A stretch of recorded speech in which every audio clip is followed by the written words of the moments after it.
Hello दोस्तों, स्वागत है आपका हमारे चैनल पर। आज की इस वीडियो में हम जानेंगे कि स्कैनएक्स पर हम खुद का स्कैनर कैसे क्रिएट कर सकते हैं। तो चलिए वीडियो को स्टार्ट करते हैं।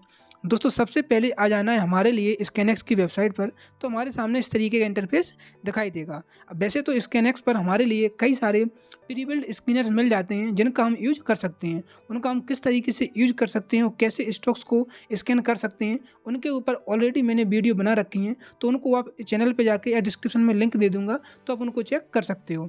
आज की इस वीडियो में हम देखेंगे कि अगर आपके लिए पर्टिकुलर अपना कस्टम स्कैनर क्रिएट करना है तो उसको हम कैसे क्रिएट कर सकते हैं। तो कस्टम स्कैनर क्रिएट करने के लिए हमारे लिए टॉप में एक ऑप्शन दिखाई देगा क्रिएट का। हमारे लिए इस क्रिएट वाले ऑप्शन पे क्लिक करना है। हम इस पर क्लिक करेंगे। हम इस पर क्लिक करेंगे तो हमारे सामने इसका नेक्स्ट पेज ओपन हो जाएगा। अब आप यहाँ पर देखोगे कि हमारे लिए न्यू स्क्रीन दिखाई दे रही है। न्यू स्क्रीन के सामने यहाँ पर हमारे लिए कई सारे ऑप्शन दिखाई देंगे। जैसे आप देखोगे हमारे सामने यहाँ पर ऑप्शन आ रहा है एनएसई का। तो अगर आपके लिए कौन से एक्सचेंज है उस पर स्कैनर क्रिएट करना है, यानी कौन से एक्सचेंज के स्टॉक्स में अपने जो स्कैनर उसको क्रिएट करना है, उसको आप यहाँ से सिलेक्ट कर सकते हो, एनएसई और बीएसई। मैं एनएसई को ही रहने दूंगा।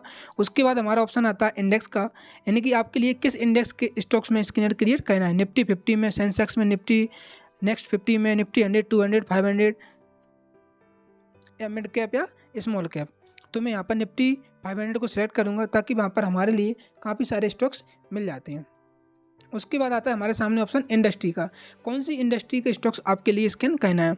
जैसे मैं यहाँ पर एग्रो केमिकल्स पे क्लिक करूँगा तो निफ्टी एनएसई पर निफ्टी 500 में एग्रो केमिकल में जितने भी स्टॉक्स होंगे मेरे सामने वो सारे स्टॉक्स यहाँ पर आ जाएंगे। अब यहाँ पर 4 ही स्टॉक्स आ रहे हैं, तो अलग अलग जैसे इंडस्ट्री के स्टॉक्स होंगे उन स्टॉक्स को आप यहाँ से फाइंड कर सकते हो।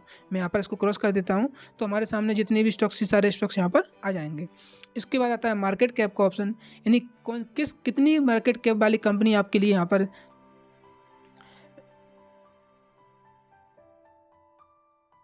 वापस हम क्रिएट पर आते हैं, वो मिस्टेक से उस पर चला गया। उसके बाद आता है यहाँ पर मैं इंडेक्स की जगह निफ्टी 200 पे क्लिक कर देता हूँ। निफ्टी 500 पे हमने क्लिक किया और हम कहाँ पर थे, मार्केट कैप पर। अब यहाँ से आता है कि हमारे लिए कौन से मार्केट कैप की कंपनियों को स्कैन करना है। जैसे आप यहाँ से सिलेक्ट करोगे तो इतने से लेके आप इसको कम ज़्यादा कर सकते हो। और हम इसको ऊपर क्लिक करेंगे तो आप देखोगे कि हमने जो मार्केट कैप यहाँ पर सेलेक्ट किया है उस मार्केट कैप के अंदर जितनी भी कंपनियाँ हैं वो हमारे सामने यहाँ पर शो होने लगती हैं। तो आप मार्केट कैप के फिल्टर को यूज कर सकते हो। उसके बाद आता है प्राइस, किस प्राइस के स्टॉक्स आपके लिए यहाँ पर बाय करने हैं। 0 से लेके यहाँ पर 1 लाख तक के प्राइस आ रही है, तो आप यहाँ पर इसको कस्टम प्राइस कर सकते हो कि 1,000 से लेके या 100 से लेके 5,000 के स्टॉक्स को हमारे लिए यहाँ पर फाइंड करना है, तो उसको आप यहाँ से सिलेक्ट कर सकते हो। मैं इसको क्लोज कर दूंगा। उसके बाद आता है रेवेन्यू ईयरली, यानी कि जिन स्टॉक्स का रेवेन्यू ईयरली कितना बन रहा हो, 1 लाख बन रहा हो, जो प्रॉफिट या रेवेन्यू 2 लाख बना रहे हों या 3 लाख करोड़ बना रहे हो, जितना ही बना रहे हैं उसको आप यहाँ से सिलेक्ट कर सकते हो। उसके बाद आता है एफआईआई होल्डिंग, यानी जिन स्टॉक्स में एफआईआई ने होल्डिंग कर रखी हो। यहाँ पर परसेंटेज में दिखाई दे रहा है कि 1%, 2%, 5%, 7%, जितनी परसेंट की होल्डिंग एफआईआई ने कर रखी हो वो सारे स्टॉक्स हमारे सामने यहाँ पर आ जाएंगे। तो इस फिल्टर्स को भी आप यहाँ पर यूज कर सकते हो। मैं यहाँ पर इसको क्रॉस कर देता हूँ। अब उसके बाद आप यहाँ पर देखोगे हमारे सामने एक और ऑप्शन आ रहा है, वो है ऐड फिल्टर। यानी यहाँ पर ये तो ऑटोमेटिकली यहाँ पर इतने सारे फिल्टर्स शो हो रहे थे, इनको हम यूज कर सकते हैं। उसके अलावा अगर आपके लिए कोई फिल्टर्स यूज लगाना है तो उनको भी हम यहाँ से लगा सकते हैं।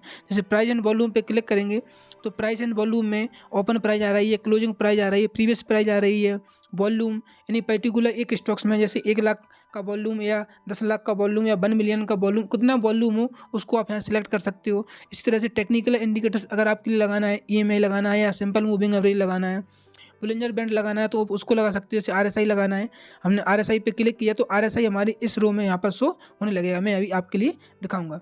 कैंडल स्टिक पैटर्न को यूज करना है, आप कैंडल स्टिक पैटर्न को यूज कर सकते हो। जैसे मॉर्निंग स्टार, जिन स्टॉक्स में मॉर्निंग स्टार बन रहा हो उन स्टॉक्स को हम यहाँ से फाइंड कर सकते हैं।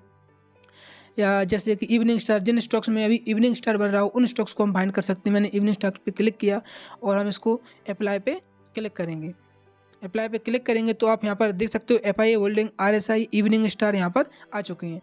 तो इवनिंग स्टार में हम क्लिक करेंगे तो अब आप यहाँ से देख सकते हो कि हमारे सामने उन स्टॉक्स की लिस्ट आ चुकी है जिन स्टॉक्स में इवनिंग स्टार बन रहा है। यहाँ पर काफ़ी सारे फिल्टर्स हैं, तो आप अपने अकॉर्डिंग जिस भी हिसाब से आपके लिए स्टॉक्स में स्कैन करना है या जिस भी फिल्टर के हिसाब से आपके लिए स्टॉक्स चाहिए, उस फिल्टर्स को आप यूज करके यहाँ पे स्टॉक्स को फाइंड कर सकते हो। अब जैसे भी आपने अपने फिल्टर्स को क्रिएट कर लिया और अब आपको उस फिल्टर्स को सेव करना है, तो आप सिंपल सेव पे क्लिक करोगे तो आपका फिल्टर सेव हो जाएगा। और अब यहाँ पर आपको रिफ्रेश का बटन दिख रहा है, अगर आप इस पर रिफ्रेश कर दोगे तो आपने जितने भी फिल्टर लगाए हुए हैं उन फिल्टर सारे यहाँ से हट जाएंगे और प्री डिफाइंड यहाँ पर ऑटोमेटिकली जो पहले था वैसे यहाँ पर शो होने लगेगा। तो हम सेव पे क्लिक करेंगे। अब सेव पे क्लिक करने के बाद जिस भी नाम से आपके लिए अपने इस स्क्रीनर को सेव करना है, आप उस नाम से अपने स्क्रीनर को सेव कर सकते हैं। जैसे मैं यहाँ पर इसको कर देता हूँ निफ्टी 200 एंड निफ्टी 500। हम इसको क्लिक करेंगे और सेव पे क्लिक कर देंगे। जैसे ही हम इस पर सेव पे क्लिक करेंगे तो जो हमारा इंडिकेटर्स है वो यहाँ पर सेव हो जाएगा। हम इस पर टिक करेंगे और इसको हम सेव कर देते हैं। तो अब आप जो हमारा स्कैनर है वो सेव हो चुका है। अब आप लोग पूछेंगे कि हमने स्कैनर को सेव तो कर लिया, तो हमारा स्कैनर शो कहाँ पर होगा, अब हम उस स्कैनर को कैसे दोबारा देख सकते हैं। तो हमारे लिए जाना होगा स्कैनर्स पे। हम स्कैनर्स पे क्लिक करेंगे।